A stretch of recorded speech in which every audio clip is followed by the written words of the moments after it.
durante las celebraciones de algunas festividades religiosas. Entonces, este terreno originalmente era de doña Gertrudis Ayala y su marido Ricardo Ramírez. Entonces, ahí se construye esta capilla, ahora de la parroquia de San Nicolás de Bari. Y vemos que años después, en 1868, ya al Torco de los Ayala se le da el nombre de General Escobedo. Es una fecha importante, en 1868, al Torco de los Ayala se le da el nombre de General Escobedo. Y vemos que se empiezan a demarcar las calles del no municipio de Escobedo, y algunos vecinos se oponen a trazar una calle entre la plaza y la iglesia. Así es como normalmente está acomodado una ciudad. Está la plaza principal, una calle, luego está la iglesia.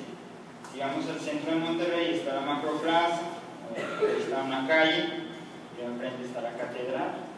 Y así está en la mayoría de ciudades, de municipios de nuestro país: la plaza, una calle, la iglesia. Pero en este caso, estos vecinos, Serapio Ayala, Rafael Lozano, en 1868, se oponen a que se haga una calle de por medio, debido a que argumentaron ser los dueños legítimos de este terreno, o sea, de lo que hoy es la plaza principal. Y es por eso que en la actualidad la iglesia de Escobedo, no sé si se han fijado, tiene la peculiaridad de encontrarse ubicada literalmente dentro de la plaza. Aquí tengo una imagen, es una imagen antigua, es una imagen más reciente. Creo que todos hemos visitado eso, es una imagen aérea. Aquí tenemos la plaza de Escobedo, acá está la presidencia, y la iglesia, con lo que les hablo, es la más antigua, está ubicada literalmente dentro de la plaza principal. Ahí está una calle de por medio. Vamos a continuar. Adelante. La edificación, bueno, esta iglesia se empezó a construir en mayo de 1826 y se terminó el 6 de noviembre del mismo año. La edificación tuvo un costo de 1.194 pesos y 3 reales. Ahora, hoy esta cantidad pues, nos parece tal vez algo absurda. 1.194 pesos, tal vez una cantidad muy pequeña, pero debemos entender que en aquel tiempo pues el precio se contaba de una manera diferente. Esa era una cantidad exorbitante, muy grande, y por eso se requirió el apoyo de todos los vecinos, entre todos cooperaron para juntar esa gran cantidad que ahora se nos hace pequeña, pero en aquel tiempo sí significó un costo muy alto: 1.194 pesos y 3 reales, o equivalentes 27 centavos. Si quieren anotar cuánto costó realizar este edificio.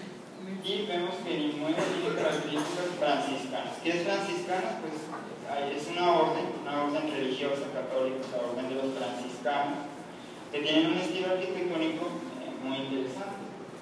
Vemos aquí que la fachada es sencilla, no tiene muchos adornos como la catedral o el obispado, es una fachada sencilla, solo es una sola nave rectangular. Ahora ya la ampliaron, agregaron las 2 naves, pero la capilla original solo era una sola nave. Tenía 2 puertas, la puerta principal, la puerta de entrada y otra puerta aparte que miraba hacia el norte. Así construyeron siempre esas capillas. La fachada fue hecha con bloques de sillar, esta piedra más grande que se extrae de los cerros, es característica de muchas construcciones antiguas, el sillar, mientras que los muros de los lados fueron hechos con bloques de adobes. En el techo se usaron vigas de madera y sobresale la espadaña o la estructura superior con el propósito de cumplir como campanario. ¿Qué es una espadaña? ¿Alguien tiene alguna idea? Es una palabra.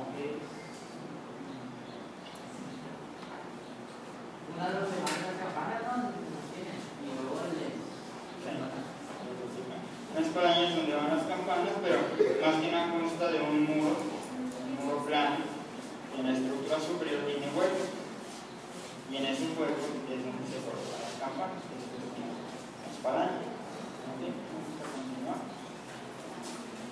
Un panteón, ¿dónde se enterraban los muertos? Bueno, en la actualidad aquí en la avenida Raúl Caballero, ahí vemos un panteón.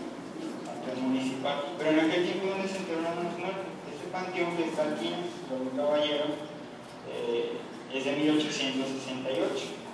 Pero antes de esa fecha donde se enterraban a los muertos, pues resulta que este edificio actuó como cementerio. Está ahorita la construcción, y en sus alrededores es donde se enterraban a los muertos. Sirvió como cementerio. Y esto lo encontramos en un documento, lo hallé en el archivo del Estado, fechado de 1851, que dice que en el topo de los hallados contaba con un camposanto, un cementerio, un panteón. Era pequeño y tenía una barda de madera. ¿Okay? Ya después, en 1982, hace poco tiempo, se encontraron durante la ampliación de esta iglesia unos restos humanos. Y aquí tenemos una foto antigua de un trabajador y los restos humanos que en esa época se encontraban. Aunque hasta aquí alguna pregunta. Afuera del panteón, afuera de la iglesia. La iglesia está en la iglesia y en los alrededores es donde se enterraban. Si no hay ninguna duda, vamos a la intervención francesa a la revolución. ¿Qué es la intervención francesa? Yo creo que eso es algo que hemos visto desde el cuarto primario. ¿Vale?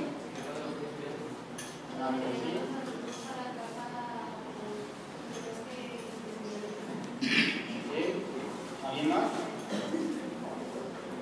Entonces, efectivamente, tiene que ver mucho.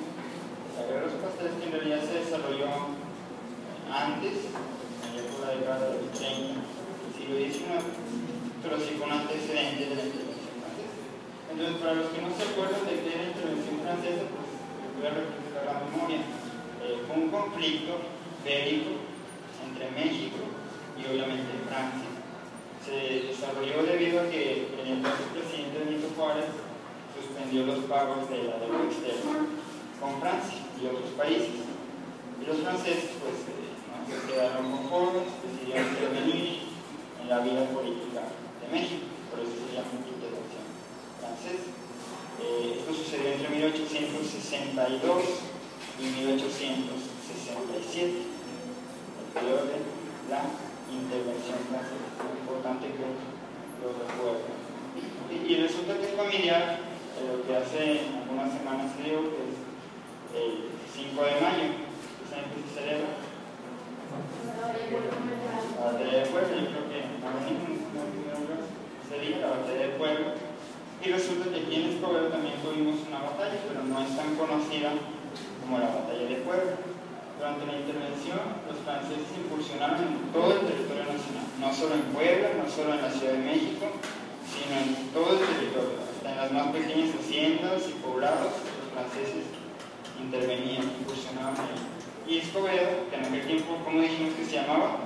Pueblo Sellado, no fue la excepción. Vemos que en 1866, una bandada de franceses, aproximadamente 300, acampan en lo que hoy es la plaza principal. En aquel tiempo no había kioscos ni algo, simplemente una explanada, y ahí acamparon los franceses y saquearon la capilla retirándole sus 3 campanas. Ahora, esto era algo muy común, muy natural, porque en aquel tiempo las campanas se fundían, son de metal, se fundían, y con ellos se hacían cañones, se hacían arcabuces y se hacían otras herramientas. Entonces, por eso, en 1866 saquean esta pequeña capilla y le retiran sus 3 campanas. Ahora nos pasamos a la revolución. ¿Qué es la revolución? ¿No se acuerdan? También es un conocimiento básico, nos enseñan desde primaria, pero ¿qué es la revolución? ¿Cuándo inicia? 20 de noviembre de 1910. ¿Quieres saberlo? ¿Quién más? ¿No? Inicia el 20 de noviembre con el plan de San Luis proclamado por Francisco Madero. Y esta revolución se prolongó desde 1910 hasta más allá de 1917, más adelante.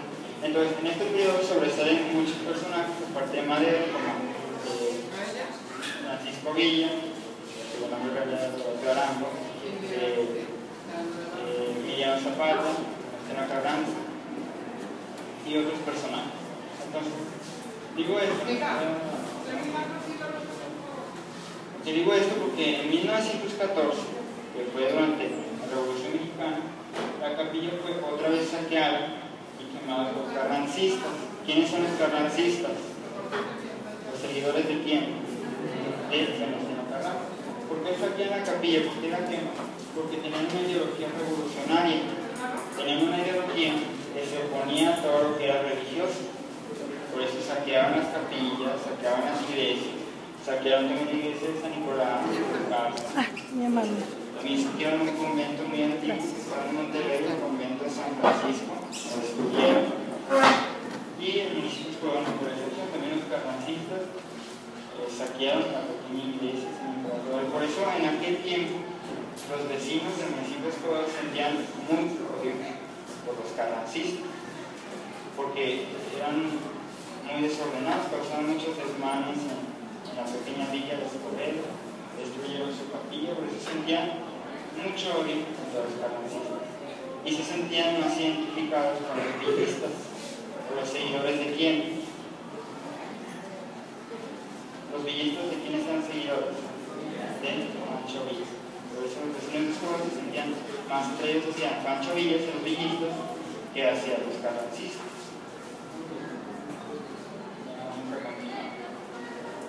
Ampliaciones. Una ampliación. ¿Qué es una ampliación? ¿Se llama? ¿Qué más? Será más grande.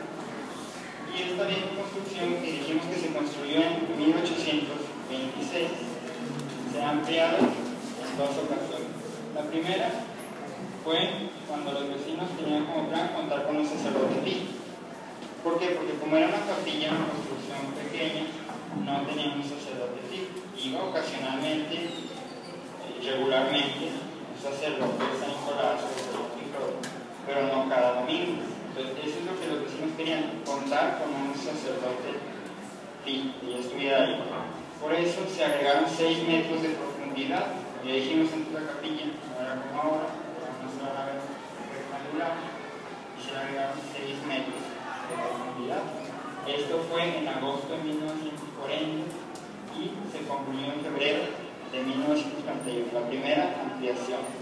Y de hecho hoy, bueno, no nos podemos subir al techo, pero si nos pudiéramos subir al techo, aquí encima de una de estas 3 campanas de la espadaña hay una inscripción que dice iniciada en agosto de 1940 y terminada en febrero de 1941.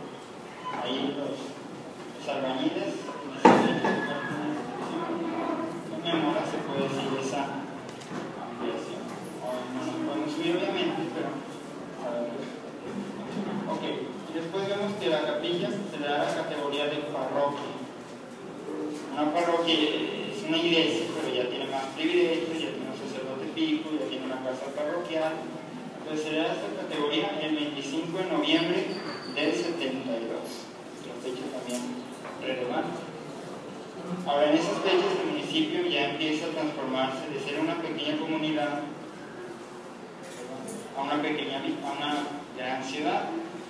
Durante mucho tiempo fue una pequeña comunidad dedicada a la agricultura, a la ganadería, pero ya en los 70s, en los 80s empieza a haber una industria, se empiezan a construir las pequeñas fábricas, empieza a haber más colonias y empieza obviamente a crecer demográficamente el municipio.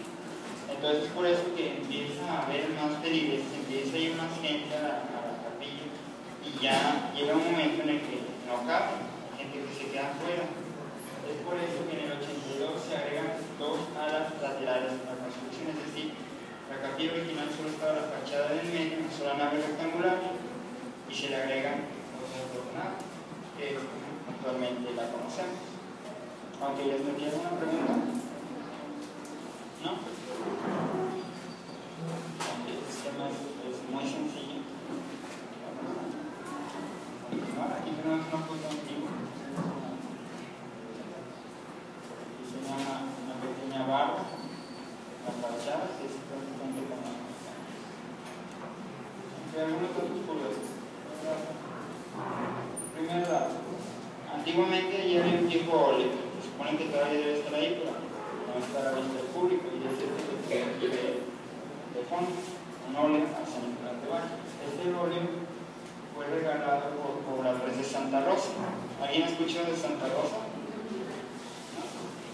Santa Rosa es una comunidad también muy antigua, pero que está en el municipio de Apodaca. Entonces, estos pobladores de Santa Rosa regalaron este tipo óleo porque se hicieron protestantes. ¿Qué es protestante? ¿Alguien sabe? ¿No han escuchado nunca de un protestante? Bueno, un protestante es una ideología, una religión que es contraria a la Iglesia Católica. Algunas de sus características es que no tienen imágenes, por eso es que cuando los vecinos se hacen protestantes, o sea que se alejan de la Iglesia Católica, que rompen, pues empiezan a deshacerse de sus imágenes, de sus objetos religiosos católicos, y es por eso que van en este viejo oro a la capilla de San Nicolás de Bari. Este óleo se supone que debe estar ahí, pero no está a la vista del público, está atrás de la tabla. Otro dato, en 1945, todo el edificio es atravesado por un rayo. Este rayo destruye la cruz del cuerpo superior original, el grito ya no es la original, fue destruida por un rayo. También destruye otro óleo que ahí existía, destruye en parte del altar, y por eso durante muchas semanas se mantiene cerrada esta construcción, hasta que incluso el mismo alcalde de aquel tiempo interviene, envía algunas cartas al Estado, al gobierno, para que se pueda reconstruir esta capilla. Entonces es una fecha también algo relevante. En 1945 un rayo atravesó literalmente esta vieja construcción. ¿Okay? Y otro dato que pueden encontrar es que en la actualidad es el único edificio de General Escobedo que se encuentra en el catálogo de monumentos arquitectónicos del INAH. ¿Alguien sabe qué es el INAH?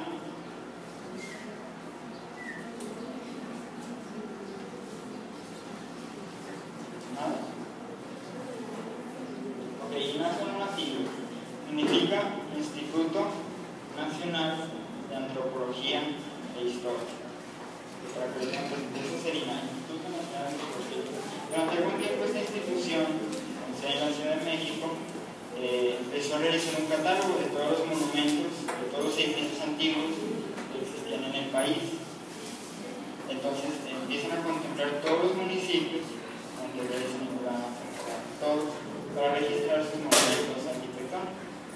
En aquel tiempo llegan a al municipio de Escobedo, preguntan a los pobladores cuáles son los edificios más antiguos, pues los pobladores lo único que señalaron fue a la capilla de San Nicolás de Bari. También señalaron otro edificio, pero que hoy ya no existe, que era la Hacienda del Canadá. No existe porque fue hecha de madera, finalmente se vino abajo. Entonces, el único edificio que está registrado por el INAH como un monumento histórico es precisamente la iglesia de San Nicolás de Bari. Ok, ¿hasta aquí alguna pregunta? ¿No? Y aquí tenemos una comparación, pasado y presente, una foto antigua, que es más o menos de los 70, y una foto que fue tomada hace poco, hace unos meses. Yo creo que si nos pusiéramos a ver cuáles son las principales diferencias, pues es algo sumamente obvio. Aquí vemos como era, como ya les dije, una sola nave rectangular. Ya después se amplió de los lados. Antes solamente tenía aquí una puerta de entrada, ya en la actualidad tiene 3 puertas de entrada.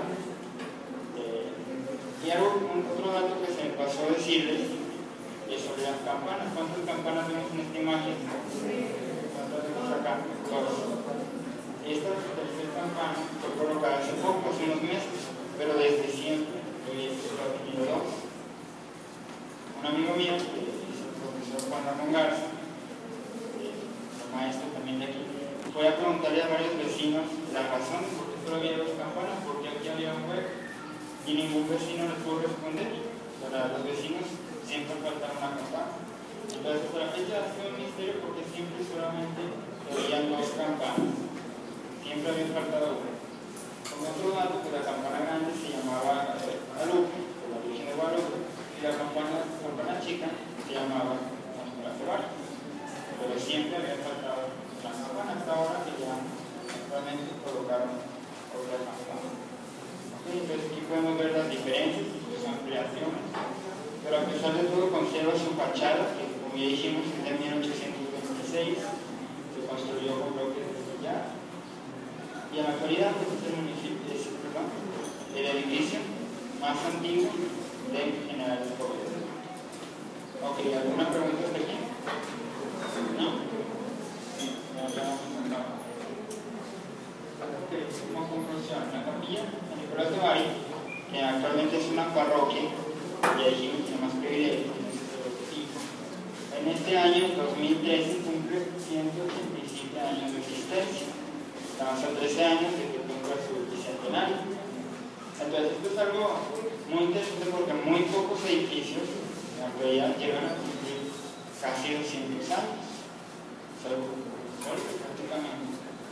Como ya vimos, fue testigo de la intervención francesa, la saqueada, fue testigo también de la Revolución Mexicana, donde los carrancistas volvieron a saquear la capilla. Y a pesar de todos esos saqueos, de todos esos incendios, sigue en pie hasta la actualidad como una reliquia de gran valor no solo para la ciudad, no solo para la entidad, sino para todo el noreste mexicano. Porque este tipo de construcciones nos ayudan a comprender más acerca de la arquitectura de la época, acerca de las costumbres religiosas de ese periodo, y por eso es una construcción de gran valor, no solo para el municipio, sino para el resto del estado. Bueno, más que nada, debemos entender que como miembros de una sociedad debemos aprender a apreciar el pasado. El propósito más que nada de esta pequeña charla, aparte de que aprendieran un poco sobre este edificio que está en el centro de Escobedo, es para que aprendan a apreciar el pasado. ¿Por qué apreciar el pasado? Porque sin el pasado, sin el estudio de la historia, realmente no tendríamos todos los avances que hoy tenemos. Hoy tenemos internet, hoy tenemos tecnología, pero esa tecnología se debió a que todos esos investigadores, todos esos inventores se pusieron a estudiar, a escudriñar el pasado, se pusieron a estudiar los textos del pasado, de la historia, y por eso es tan esencial estudiar el desarrollo de un pueblo, de una ciudad, de un país. Porque si no entendemos nuestro pasado, pues no vamos a poder construir un futuro. Entonces, el propósito, aparte de que ustedes comprendieran un poco más de este edificio, es para que empiecen a apreciar la historia del pasado. No solo la historia de esta capilla o la historia nacional, sino la historia de la entidad, la historia del municipio y finalmente la historia personal, porque debemos apreciar nuestro pasado, aprender de nuestros errores, para así poder construir un futuro, para podernos constituir como ciudadanos de bien. Ok, nada más, quiero invitarlos a esta página de Facebook, que lo hice hace poco, por si tienen Facebook, se llama Museo Histórico Escobedo, Nuevo León. Ese yo lo hice hace poco, ahí estoy subiendo fotos antiguas, estoy subiendo información también importante en el municipio de Escobedo. Y por eso, pues, si tienen Facebook, para que le den like y empiecen a conocer un poco más de la historia de nuestra ciudad. Se llama Museo Histórico Escobedo, Nuevo León. Bueno, jóvenes, pues por mi parte esto ha sido todo. Espero que hayan aprendido algo. Espero que cada vez que vayan al centro a ver esta construcción, pues ya conozcan más o menos cuántos años tiene, y que es muy importante para nuestro municipio, y sobre todo que empiecen a apreciar el pasado y la historia. Muchas gracias.